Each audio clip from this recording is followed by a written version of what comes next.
आप सभी का स्वागत है। और वैसे साहब का विशेष रूप से स्वागत है। देवेंद्र यादव जी का स्वागत है यहाँ।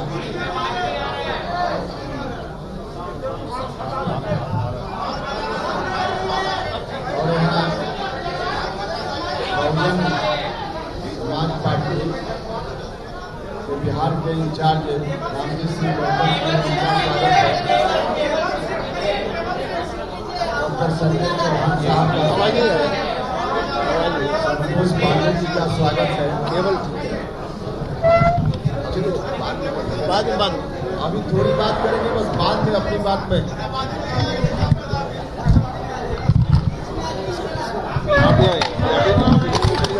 आप भाई साहब अपने बोलना नहीं है अभी बोलेंगे बात शुरुआत में मैं एक जानकारी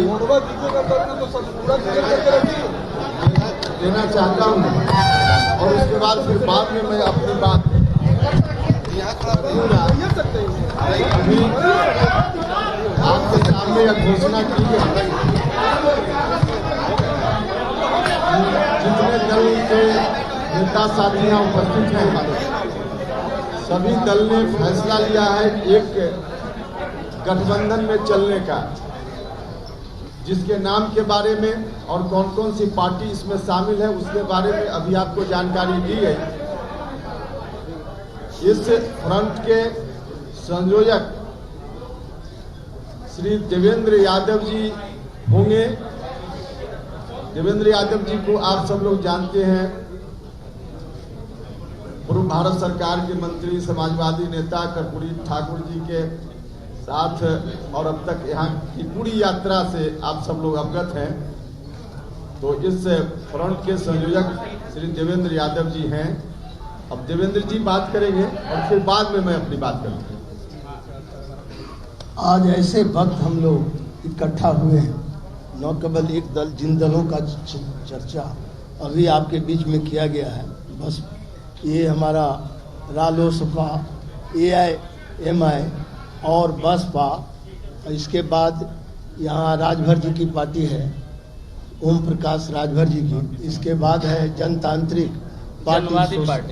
जनवादी पार्टी। सभी दल आज हम लोग इकट्ठा हुए हैं क्योंकि हम लोगों को पता है जो सामाजिक और आर्थिक विषमता आज मुंह बा के खड़ी है और जो आर्थिक व्यवस्था है वो ICU में चला गया है। ऐसे वक्त बिहार में भी राजनीति पटरी से उतर गई। पटरी से उतरे हुए राजनीति को पटरी पर लाने के लिए हम लोग सभी सम्मानित नेता यहाँ बैठे हैं। चट्टानी एकता के साथ ये गठबंधन जो हमारा है, ग्रैंड आपको डेमोक्रेटिक सेकुलर फ्रंट, ये फ्रंट आज से समझिए आज ऐलान किया जाता है। और मैं आपसे ये भी कहना चाहता हूँ कि बिहार में बहुत जोरों से चर्चा है, जीवन और जीविका, इसी पर बहस होती है। जीवन भी संकट में है, जीवन भी संकट में है और जीविका भी संकट में है। जीवन संकट है बाढ़ से, जीवन संकट है आपको अपराध से, जीवन संकट है आपको कोरोना के महामारी से, और जीविका संकट है जितने चीनी उद्योग मिल, जितने चीनी उद्योग थे एक एक करके इन 3 वर्षों में बंद हो गया। चाहे जूट मिल, हैंडलूम उद्योग, कपड़ा, ये सूता मिल और रेशम उद्योग, जितने उद्योग था एक एक करके इन 3 वर्षों में बंद कर दिया गया उद्योग धंधा, जिसके कारण आज बिहार से 3.5 करोड़ से ज़्यादा श्रमिक बिहार से बाहर रोजी रोटी कमाने के लिए और कोरोना में आने के समय अपनी जिंदगी मौत से जूझना पड़ा। ये बहुत ही विकट स्थिति बिहार में है। तो हम ये कहना चाहते हैं, अभी जोरों से चर्चा चलती है 15 साल बनाम 15 साल। ये 15 साल क्या है? 15 साल बनाम 15 साल की लड़ाई एक धोखा है, एक षड्यंत्र है। इसीलिए मैं इस बात को कह रहा हूँ कि 15 साल बुराई से बुराई का रिहर्सल हो रहा है बिहार में। वो कहता है तुम ज़्यादा बुरा है, एक कहता है तुम ज़्यादा भ्रष्ट हो, मतलब 15 साल का लड़ाई यही है कि बुराई से बुराई का लड़ाई की रिहर्सल हो रहा और कीचड़ से कीचड़ कभी साफ नहीं होता। इसीलिए हम लोगों ने ये बनाया है फ्रंट कि आम जनता का जो बुनियादी समस्या है, आज आम जनता का जो बुनियादी सवाल है बेरोजगारी का, भ्रष्टाचार का, शिक्षा में सुधार का, ये विकास का, इन सब से भटका दिया गया है जनता को। हम लोग, क्योंकि आज भटकाना आसान हो गया है, समझाना कठिन है। हम लोग चले हैं संकल्प लेकर जनता को इसको समझाने के लिए, संकल्प लेने के लिए आज जो फ्रंट बना है, आने वाला दिन में चुनाव में देखिएगा चौंकाने वाला परिणाम निकलने वाला है। आज इसमें इतना ही कह के अब हम इस फ्रंट के नेता और मैं समझता हूँ इस फ्रंट का चेहरा उपेंद्र कुशवाहा जी को मैं ऐलान करता हूँ। उपेंद्र कुशवाहा मेरे छोटे भाई भी हैं, केंद्र में भी मंत्री रहे हैं और एक साफ सुथरा लड़ाई और संघर्ष से कभी अपने सिद्धांतों को कोई समझौता करने का इनका नहीं रहा है। इसीलिए क्योंकि संघर्ष वही करता है जिसके मन में सिद्धांत बल को जो नहीं छोड़ता है उसको संघर्ष करना पड़ता है। कहीं भी जाएंगे तो संघर्ष करना पड़ेगा। क्योंकि हम लोग वसूल को लेकर आज वसूल हाशिए पर चला गया है, इसीलिए वसूल को लेकर एक फ्रंट बनाए हैं ताकि बिहार के आम जनता को बुनियादी समस्याओं से हम लोग निजात दिला सके। इसीलिए चट्टानी एकता के साथ यहाँ हम लोग खड़े हुए हैं। फिर से दोबारा आपसे कहते हैं उपेंद्र कुशवाहा जी के नेतृत्व में बिहार में जो आने वाला चुनाव है उसमें तो कामयाबी जनता से भी हम अपील करते हैं, गांव के गरीब लोगों से कि आप सब लोग मिलकर इसको सहयोग कीजिए और नया विकल्प, नया संकल्प, क्योंकि ये जर्मनी का होटल बना दिया है बिहार को। बिहार में जाइएगा कहेगा डू यू लाइक, कहिए जर्मनी में डू यू लाइक कॉफी और टी, मतलब तीसरा विकल्प नहीं बताता है। हम लोग विकल्प, ये तीसरा नहीं होगा। जनता यदि चाह ली और उनका समर्थन और आशीर्वाद दुआ मिल गया, ये पहला मोर्चा होगा, पहला होगा। दूसरा तीसरा क्यों हम होंगे? ये तो जनता पर निर्भर करता है, पब्लिक के मैंडेट पर डिपेंड करता है कि जनमत क्या हमको देती है। इसीलिए कोई हमको तीसरा मोर्चा की बात नहीं है। नया विकल्प, नया संकल्प, बेहतर बिहार का के लिए हम लोग संकल्पित हैं। और जो आज सांप्रदायिक ताकत आक्रामक हुई है उनका मुंह तोड़ जवाब यही फ्रंट देगी। वो लोग तो सियासी सेकुलर हैं, हम लोग जेहनी तौर पर सेकुलर हैं। इसीलिए उसका जवाब जो सांप्रदायिक ताकत है, जो फिरका परस्त ताकत है, उसको मुंह तोड़ जवाब हम लोग देंगे। नहीं तो आप देख रही है पिछले चुनाव में सभी जगह फिरका परस्त ताकतों का गठजोड़ जीत गया हम लोगों के विषय में। इसीलिए हम इन्हीं शब्दों के साथ उपेंद्र भाई को फिर दोबारा हम बधाई और मुबारकबाद भी देना चाहते हैं कि आज इस फ्रंट के नेता के रूप में और चेहरा, बिहार के चेहरा के रूप में हम इनका नाम घोषित कर दें।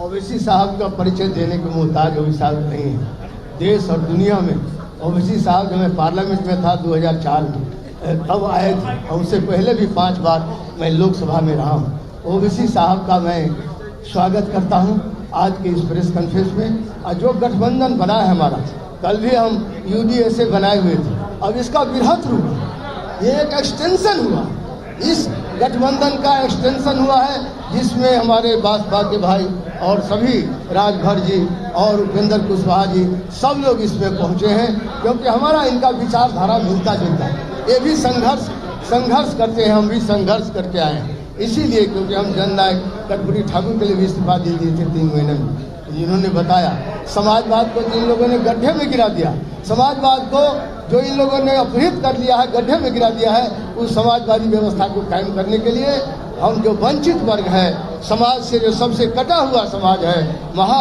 दलित हैं, अल्पसंख्यक हैं, गरीब लोग हैं, दबे कुचले लोग हैं, चाहे वो किसी बिरादरी के हैं, सबको मुख्य धारा में लाने का संकल्प है। अब हम ओवैसी साहब से आग्रह करते हैं, अनुरोध करते हैं कि आप जरूर अपनी बात कहें और थोड़ा सा डिटेल में कहें, ये हम आग्रह करेंगे बिहार में।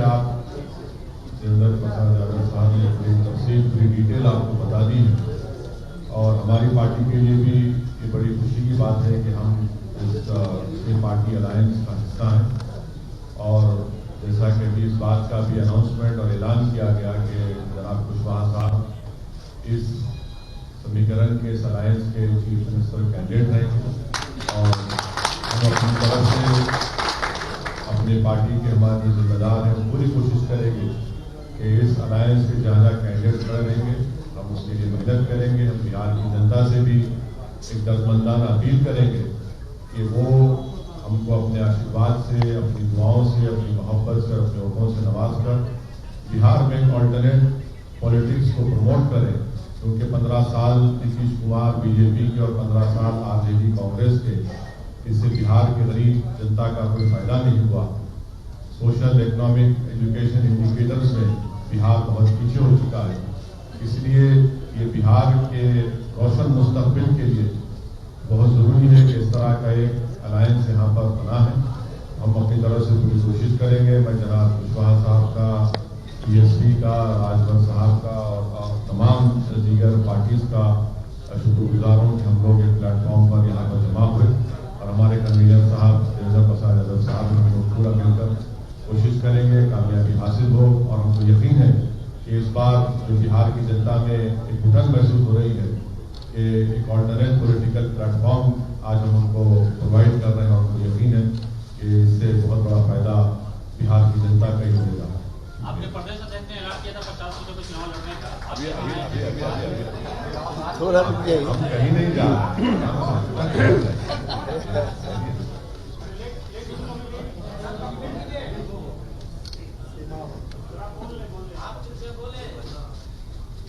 मैं फिर से शुक्रिया करना चाहता हूं वैसी साहब, देवेंद्र यादव जी, रामजी सिंह गौतम जी, चौहान साहब, पांडे जी, जो विभिन्न पार्टी के लीडर्स यहाँ उपस्थित हैं, सब लोगों ने मिलकर इस फ्रंट के बारे में बताया।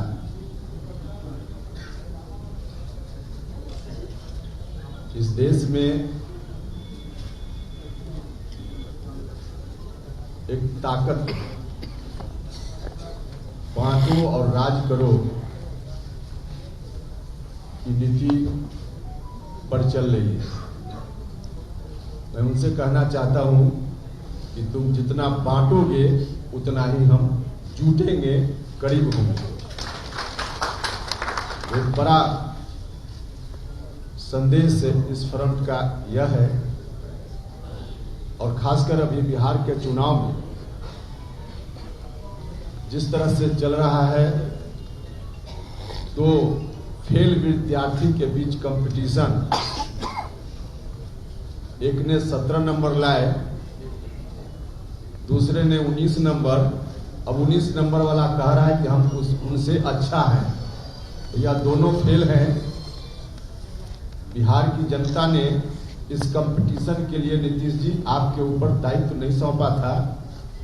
बिहार के नौजवानों को रोजगार तब भी नहीं मिल रहा था, बिहार में गरीबी तब भी थी, बिहार में अशिक्षा तब भी थी, बिहार चारों तरफ से परेशान उस वक्त भी था, किसानों को उनका उचित हक तब भी नहीं मिल रहा था। नीतीश कुमार जी, आपने वादा किया था कि हम सत्ता में आएंगे तो बिहार को आगे बढ़ाएंगे, और आपने यह भी लगातार उस वक्त कहा था कि 15 साल उनको दिया, 5 साल हमको दीजिए। बिहार की जनता की कृपा हुई, उनको 15 साल तो मिला ही था, आपको भी 15 साल मिल गया। इन 15 वर्षों में बिहार और पीछे गया है। हम नहीं कहते, भारत सरकार के अंतर्गत काम करने वाला नीति आयोग और अन्य संगठनों ने बार बार इस बात को कहा है कि बिहार लगातार पीछे है और पीछे जा रहा है। यह गठबंधन पूरे तौर पे बिहार के उन नौजवानों के प्रति समर्पित है जो नौजवान अपना पेट पालने के लिए दूसरे राज्यों में दर दर की ठोकर खाते रहते हैं। बिहार में रोजगार नाम की कोई चीज नहीं। इंजीनियरिंग की डिग्री लेकर हमारे यहाँ के नौजवान 5,000 6,000 की नौकरी खोजने के लिए बिहार से बाहर के प्रांतों में घूमते रहते हैं। वैसे नौजवानों को कैसे यहाँ रोजगार मिले, रोजी रोटी का इंतजाम उनके लिए हो, खासकर जो गरीब परिवार के लोग हैं उनके लिए कोई इंतजाम यहाँ नहीं। उनके बच्चों का भी सपना है कि हमारा बच्चा भी आगे बढ़े, चाहे गरीब लोग हों अमीर लोग हों, सभी के बच्चे आगे बढ़े उनका सपना होता है। और इस सपना को पूरा करने के लिए शिक्षा की बड़ी आवश्यकता होती है। एजुकेशन के बिना कोई भी आगे नहीं बढ़ सकता। इस राज्य में एजुकेशन की वह सीढ़ी जो सरकारी विद्यालयों महाविद्यालयों के माध्यम से लोगों तक पहुंचती थी, नीतीश कुमार जी ने उस सीढ़ी को तोड़ कर रख दिया है। अब गरीब घर के बच्चों के लिए कोई उपाय यहाँ शिक्षा के संदर्भ में नहीं।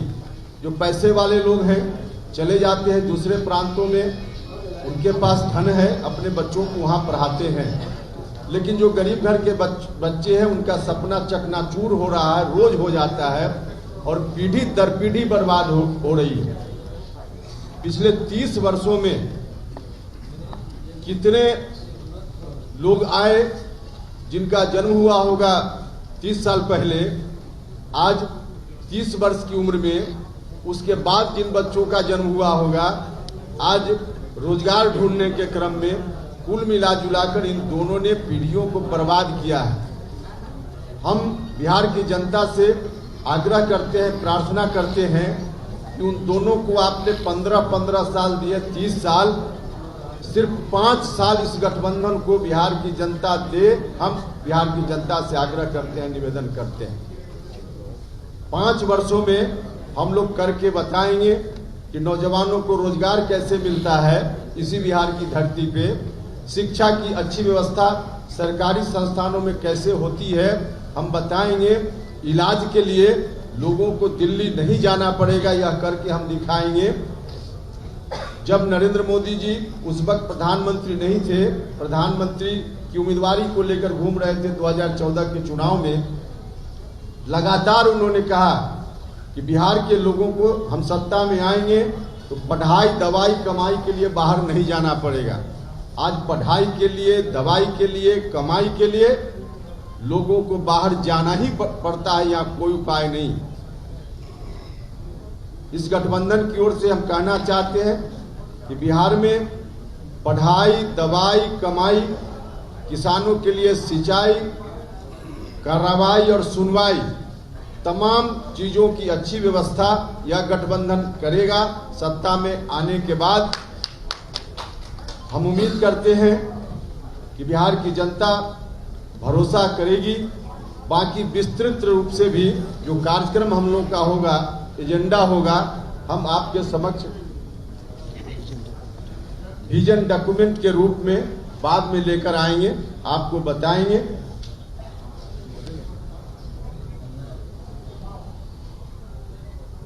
यहाँ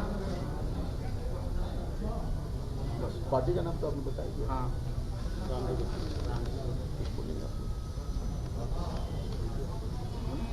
उपस्थित हैं। अब लंबी बात मैं नहीं करूंगा, आपका सवाल होगा, अगर हुआ तो बाद में मैं जवाब दूंगा। फिलहाल बहुजन समाज पार्टी के जो इंचार्ज हैं रामजी सिंह गौतम जी अपनी बात करेंगे। धन्यवाद। ये मीडिया बंधु, 29 तारीख को आपके गठबंधन का अलायंस जब हुआ और उसी दिन मैंने आप लोगों से कहा था कि ये गठबंधन है, एक नेचुरल गठबंधन है। और आज ये प्रूफ हो गया कि आप देख लीजिए, सारा जो लोग हैं हमारे साथ बैठे हैं, जनवादी पार्टी और राष्ट्रीय समाजवादी पार्टी, समाज जनता पार्टी, देवेंद्र जी की पार्टी और राष्ट्रीय लोक समता पार्टी, और AMIM जी की ओवैसी जी की पार्टी और सुहेल देव राजभर जी की पार्टी, आप जैसे सारे लोग आज इस क्रम में बैठे हुए हैं। और आपको इससे अंदाजा लगाना चाहिए कि आज बिहार के अंदर जो सबसे बड़ा गठबंधन है वो आज के बीच में आप सबके बैठे हुए हैं लोग। ये फ्रंट बना है, ये बिहार की ताबीर और तकदीर लिखने वाला। अगले 5 सालों में अगर आप लोगों ने मौका दिया, बिहार की जनता ने मौका दिया, तो मैं भरोसे के साथ में कहता हूं कि जिस तरह से आपने देखा है उत्तर प्रदेश के अंदर बहन कुमारी मायावती जी का राज था, कानून के द्वारा कानून का राज स्थापित किया गया, गुंडागर्दी खत्म की गई, माना बहन जी के राज में एक भी दंगा नहीं हुआ। गौतम बुद्धा यूनिवर्सिटी बनाई गई, जो वर्ल्ड क्लास की यूनिवर्सिटी आपके नोएडा में बनी हुई है। बाबा साहब doctor Bhimrao Ambedkar law university बनाई गई। माननीय कांशीराम साहब शहरी आवास योजना पूरे प्रदेश के अंदर लागू की गई, जिसके अंदर हमने लाखों आवास बना करके गरीबों को बांटे हैं। सर, शिक्षा फ्री कर दी गई। शिक्षा फ्री हमने उत्तर प्रदेश के अंदर की कि आपका बच्चा कहीं कोई एजुकेशन पूरा करता है तो उसे कोई फीस देने की जरूरत नहीं। साथ इस तरह की तमाम जो योजनाएं हैं जो हमारे एजेंडे में है, जो हमारे बैंक ने पूरी की है उत्तर प्रदेश के अंदर, वो सारी योजनाएं हम बिहार के अंदर भी लागू करेंगे। लेकिन आपको हमारे इस गठबंधन को पूरा आशीर्वाद देना पड़ेगा। अभी कह रहे थे कि अगर जापान में जाते हैं तो बोलते हैं do you like coffee and T, तो सिस्टम खत्म कर दीजिए आप। वो सिस्टम खत्म कर दीजिए। आपने बहुत झेला है, बहुत झेला है आपने। कुछ नया टेस्ट करिए आप, नया टेस्ट करके देखिए। आपने बहुत समय से झेला उसको, अब नया टेस्ट नहीं करेंगे तो कैसे आप आगे बढ़ेंगे। सर, ये वक्त आ गया है, तो देश आगे बढ़ रहा है, हम आगे बढ़ रहे हैं, कंटिन्यू बढ़ रहे हैं।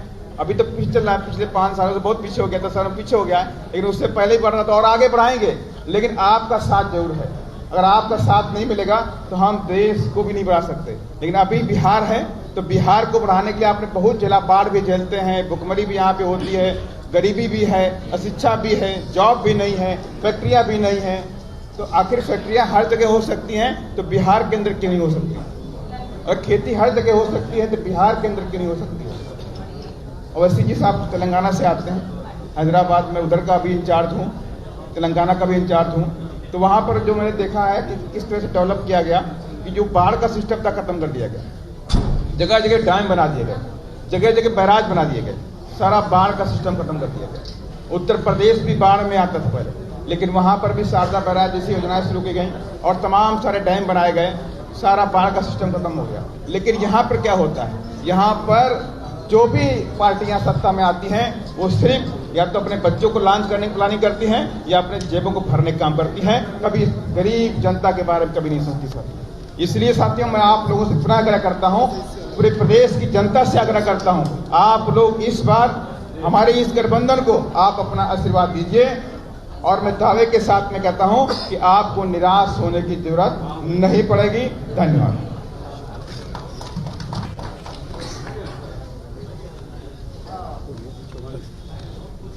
डॉक्टर संजय चौहान साहब हैं, अपनी बात कुछ करेंगे।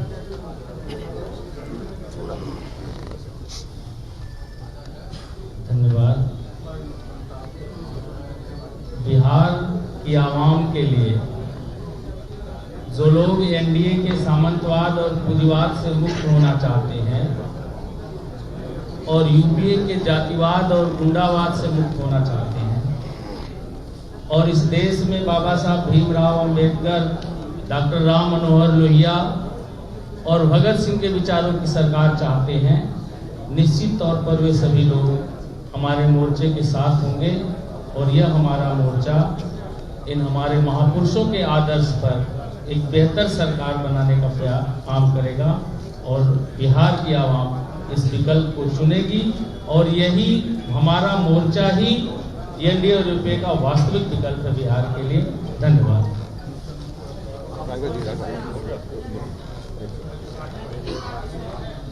जनवादी पार्टी सुहेलदेव भारतीय समाज पार्टी ओम प्रकाश राजभर जी के नेतृत्व में चलने वाली पार्टी है। उस पार्टी के राष्ट्रीय महासचिव आए हुए हैं संतोष पांडे, 2 मिनट बात करें। बहुत बहुत धन्यवाद। सबसे पहले मैं बिहार के समस्त मीडिया साथी को बताना चाहता हूँ आपके माध्यम से कि जो फ्रंट बना है ये दलों का गठबंधन नहीं, दिलों का गठबंधन है। यहाँ दल का गठबंधन नहीं है। आप सभी दल के उच्च नेताओं को क्रियाकलाप के बारे में जब अध्ययन करेंगे तो आपको पता चलेगा कि हम सभी लोग उस दबे हुए लोगों को उठाने के लिए काम कर रहे हैं, न तो परिवार के लिए काम कर रहे हैं, न तो पैसे के लिए काम कर रहे हैं, न पूंजीपति के लिए कर रहे हैं। माननीय प्रकाश राजभर का भी आप देख लीजिए, सत्ता में रहते हुए सत्ता का विरोध, कैबिनेट पे बैठकर मुख्यमंत्री के सामने झगड़ा करना, किसके लिए? गरीब जनता के लिए। एक लंबा इतिहास है। इस समय मीडिया के सामने फिर मैं आऊँगा तो बताऊँगा।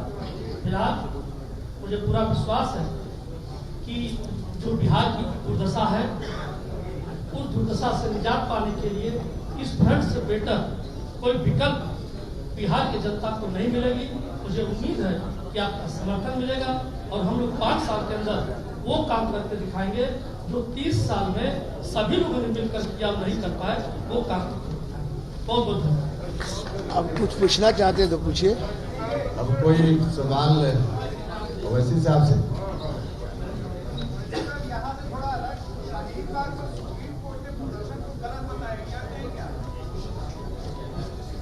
सर, अब ये प्रेस कॉन्फ्रेंस बिहार इलेक्शन के लिए है, इसी पर आप कोई सवाल है तो पूछिए। आप इस पर पूछ सकते हैं, आप बाद में पूछ लीजिए, मगर अभी इस कॉन्टेक्स्ट में इस पर अच्छा रहेगा। महीने भर चुनाव का बचा हुआ है। आज पहले चरण के नॉमिनेशन का आखिरी दिन है। 5 साल आप लोग मांग रहे हैं बिहार की जनता से। आप लोग कम से कम 5 महीना 50 दिन पहले तो ये अलायंस बना लेते। आखिरी वक्त में अलायंस बना करके आप लोग मांग रहे हैं, इसमें इतनी देरी क्यों हुई? भैया यहाँ तो अब भी बन गया और वहाँ तो पूछ लीजिए जेडीयू और बीजेपी दोनों से क्या हो रहा है, आप उनसे पूछ लीजिए। आपस में ही भारतीय जनता पार्टी को के जो नेता हैं, जो उम्मीदवार होना चाहते थे विभिन्न जगहों से, और अगर जेडीयू वहाँ लड़ रहा है तो एक तीसरी पार्टी से उनको उम्मीदवार बनाकर हर जगह भेजा जा रहा है। ये कौन सी दोस्ती है, उनसे पूछिए। आप भी वही करेंगे तो? हम वही नहीं कर रहे हैं, हम वही नहीं, हम तो जुट रहे हैं, वो टूट रहे हैं।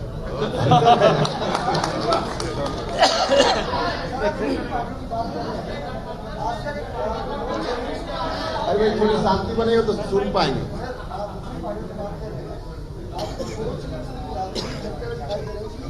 वो वहाँ पे रिम्स में कलेक्टर के घर में है, उनकी तबीयत खराब है, जो भी है, वहाँ पे वो लोगों की टिकट स्क्रीनिंग कर रहे हैं, लोगों से मुलाकात कर रहे हैं। इसमें क्या कहेंगे? नहीं, यही तो उन्होंने किया सत्ता में रहते हुए भी। जिस तरह से सत्ता में रहकर किस तरह से खजाना को खाली किया, तो हमेशा उल्टा पलटी काम करने के लिए लालू जी जाने जाते रहे हैं, तो आज भी उसी तरह के काम में लगे हुए।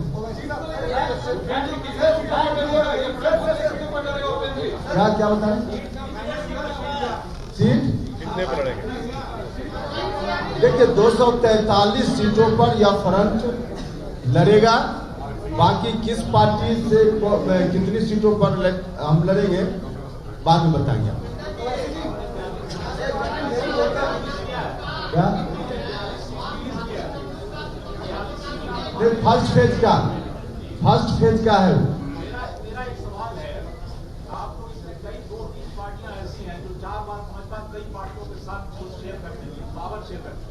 पब्लिक आपको कैसे ट्रस्ट करे कि आप उस पार्टी को काम करना करेगा, क्योंकि बहुत सारे लोग उस अलायंस के अगेंस्ट वोट आपको करेंगे, लेकिन आप जाकर उन्हीं के वोट में जाकर बैठ रहे हैं। कैसे पब्लिक ट्रस्ट करेगी? नहीं, बिल्कुल पब्लिक इसलिए ट्रस्ट करेगी कि हम भी थे एनडीए में, भारत सरकार में मंत्री, लेकिन पार्लियामेंट में भी जब कोई सैद्धांतिक बात होती थी तो उपेंद्र कुशवाहा वहाँ भारतीय जनता पार्टी के सिद्धांतों के खिलाफ भी कलेजा तान कर बोलता था पार्लियामेंट के अंदर, तब भी और सड़क पर भी हम उस वक्त भी संघर्ष करते थे जब हम एनडीए में थे। कुछ भी उस तरह का निर्णय उनका होता था जो जनता के खिलाफ जाने वाला निर्णय होता था, तो हमने कभी बर्दाश्त वहां नहीं किया। इसलिए लोग हमारे ऊपर ट्रस्ट करें।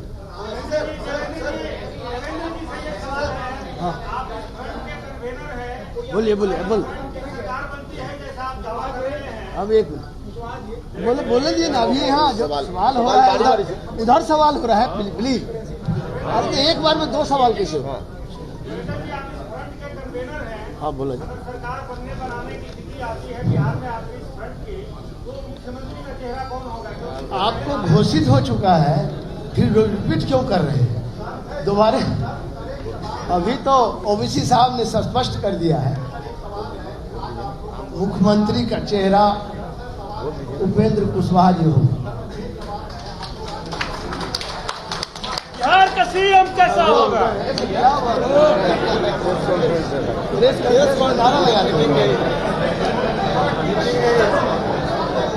अब बोला जाए, 1 मिनट बारी बारी से बोलिए ना, बारी बारी से बोलिए।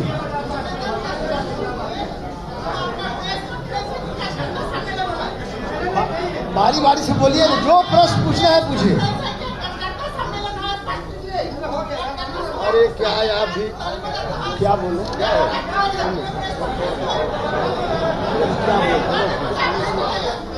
चलिए, बहुत धन्यवाद, बहुत बहुत धन्यवाद सब लोग।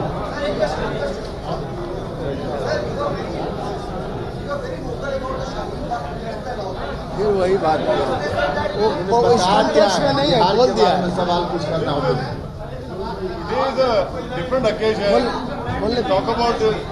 Forget about it. Why not? बोलिए बोलिए। बाद में we'll talk.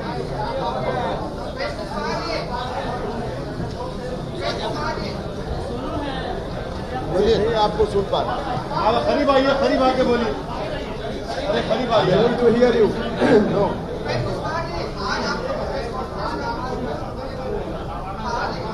अरे ठहरिए भाई। क्या किए हैं?